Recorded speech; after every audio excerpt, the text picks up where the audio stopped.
Sir ಇದೆಲ್ಲ ನಿಮ್ದು ಅನ್ಸುತ್ತೆ ಸರ್ ಪೂರ್ತಿ ಐಡಿಯಾ? ನಮ್ದಿಲ್ಲ, ಆರ್ಕಿಟೆಕ್ಟ್.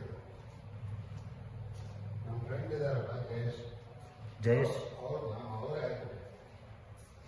ಐಡಿಯಾ ಎಲ್ಲ ಪ್ಲಾನಿಂಗ್ ಡಿಸೈನಿಂಗ್ ಎಲ್ಲ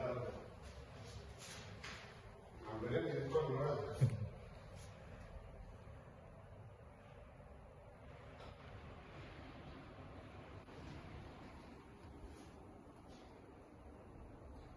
ಲೈಟ್ ಹಾಕಿ ಪಿಕ್ಚರ್ ಫಸ್ಟ್ ಈ ಕಡೆ ಲೆಫ್ಟ್ ಫಸ್ಟ್ ಓಹೋ